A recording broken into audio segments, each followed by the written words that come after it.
Oke, kali ini di video kali ini saya akan membahas tentang NoFap Flatland. Ini adalah sebuah fase di mana kebanyakan teman-teman yang sedang berusaha untuk keluar dari kecanduan PMO mengalami fase yang sangat menyedihkan atau fase yang kurang menyenangkan, karena di fase ini kita jadi nggak punya motivasi, kita kehilangan libido kita. Dan kalau berdasarkan pengalaman saya, bentuk dari penis saya itu jadi kayak habis berendam di kolam renang selama berhari-hari. Jadi kayak bentuknya seperti itulah, mengkeret kayak gitu.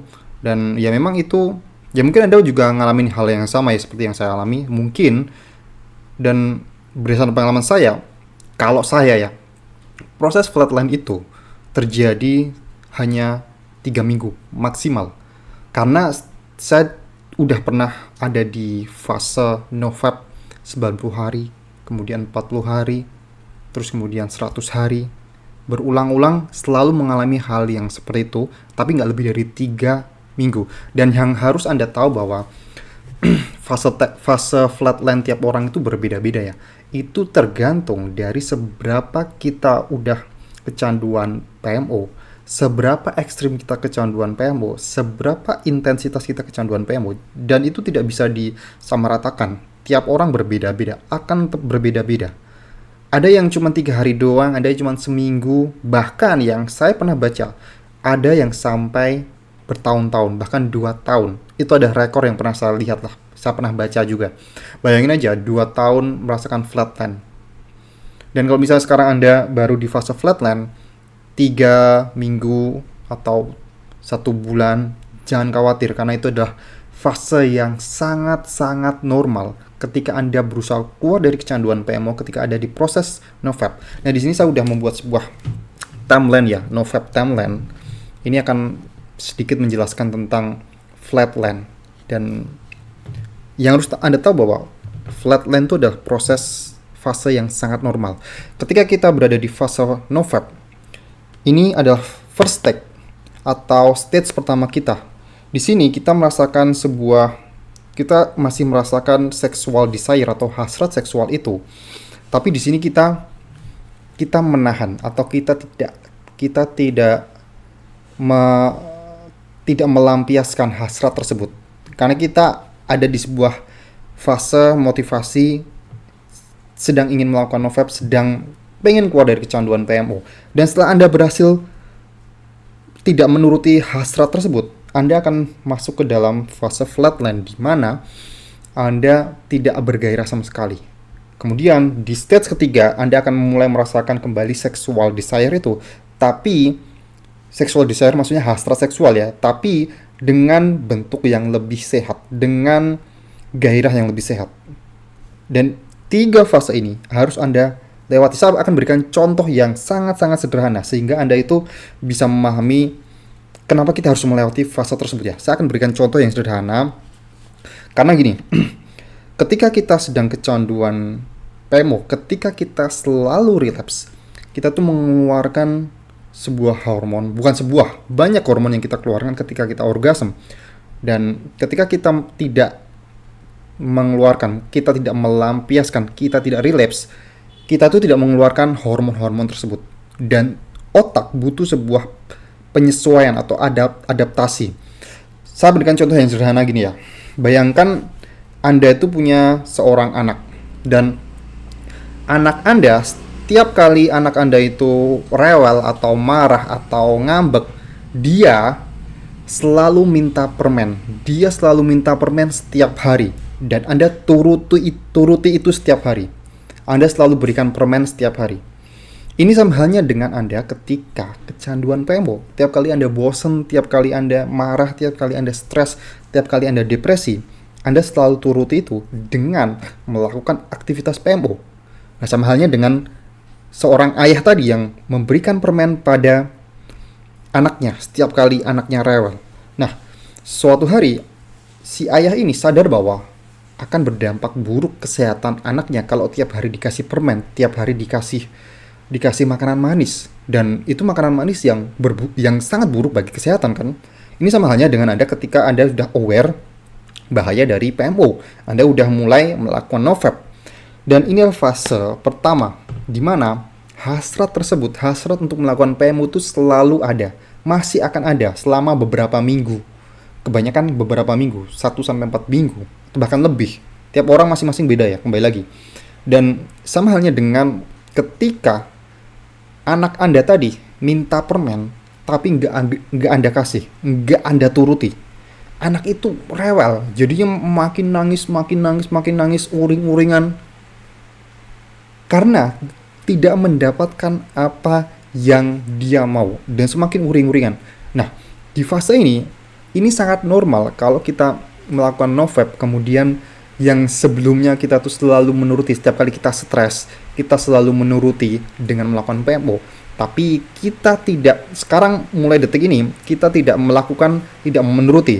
Anda akan cenderung lebih emosional, Anda akan cenderung stres, karena kebiasaan Anda yang udah Anda bawa dulu, itu tuh tidak Anda turuti. Sama halnya dengan anak kecil tadi yang gak dikasih permen. Sama halnya dengan anak kecil yang tiap kali rewel, nggak dikasih permen, justru dia makin rewel, makin menjerit-jerit. Nah kemudian, di sini pilihan Anda, apakah Anda akan menuruti atau tidak. Kembali lagi. Nah, misalnya, katakanlah Anda itu udah berhasil melewati fase ini. Anda udah melewati fase ini, sama halnya dengan anak kecil tadi. Anak kecil tadi mungkin tidak akan meminta lagi, mungkin tidak akan meminta permen, tapi Anda melihat, Anda sebagai seorang ayah, melihat anak Anda jadi cenderung lesu, cenderung murung, cenderung gak ceria lagi, cenderung gak ketawa-ketawa, cuman di dalam kamar doang. Dan kalau misalnya Anda adalah seorang ayah yang ibaratnya gak tega dan gak tegas dalam mendidik anak, mungkin Anda akan memberikan permen.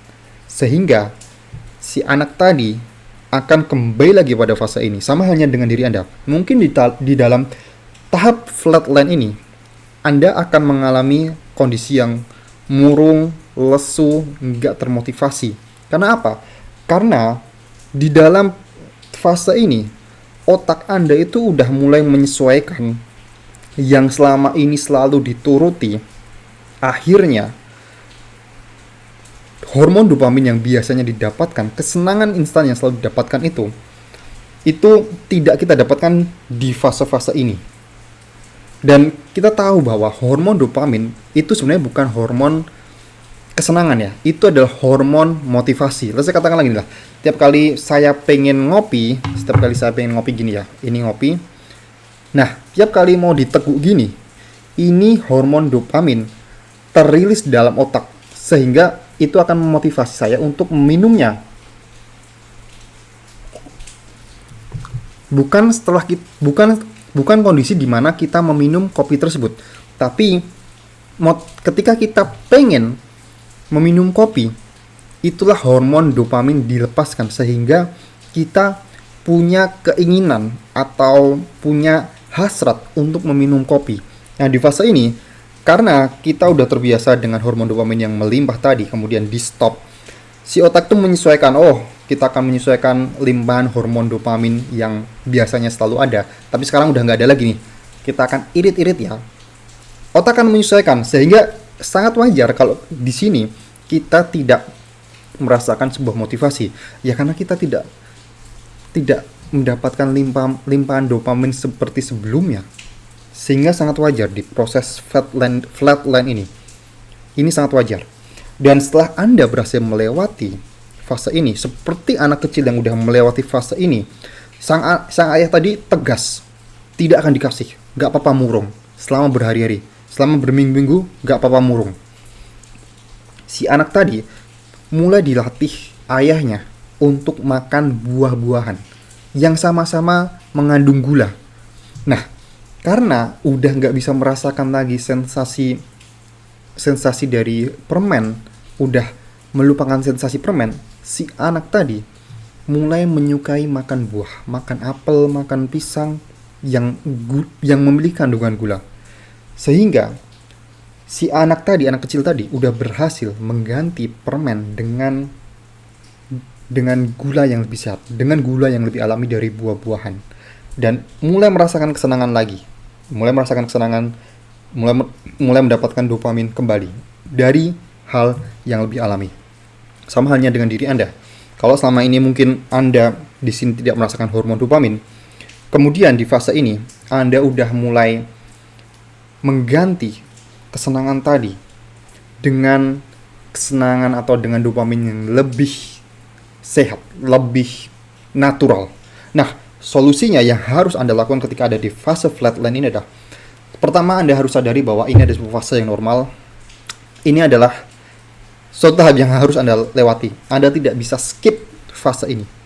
Untuk seberapa lamanya, itu tergantung diri Anda masing-masing, tergantung kecanduan Anda masing-masing, dan tergantung mau diri Anda itu mau mengganti kebiasaan tersebut dengan hormon, dengan dopamin yang lebih sehat atau enggak. Kebanyakan orang akan selalu mengatakan bahwa di fase ini sebaiknya workout keras gila-gilaan, tapi it doesn't work.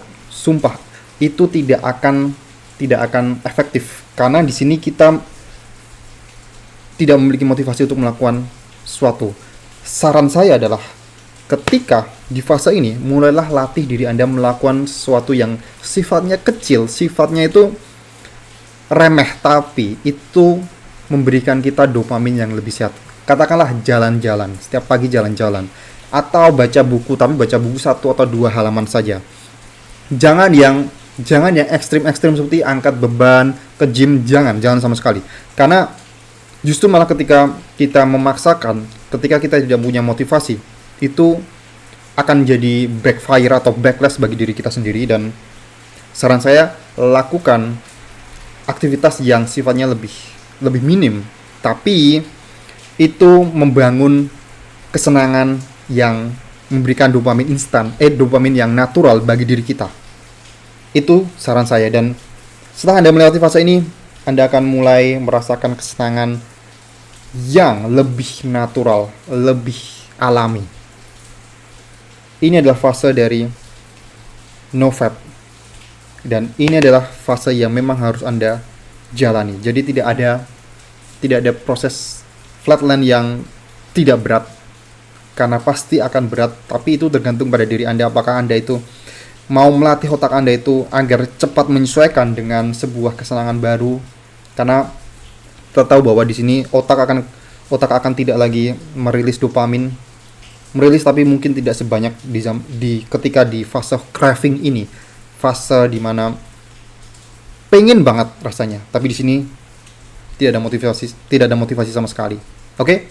Mungkin itu saja yang bisa saya sampaikan di video kali ini. Semoga membantu buat teman-teman yang sedang berada di fase flatline. Dan saran saya memang sebaiknya Anda tuh coba usahakan cari aktivitas yang sifatnya lebih Anda itu tidak butuh effort yang gede, tidak butuh willpower yang gede, tapi asal aktivitas tersebut positif. Oke? Terima kasih sudah menonton video sampai sejauh ini. Silahkan klik link yang ada di deskripsi kalau Anda pengen download ebook paket berhenti canduan PMO 7 produk dalam satu ebook. Sampai jumpa di video berikutnya.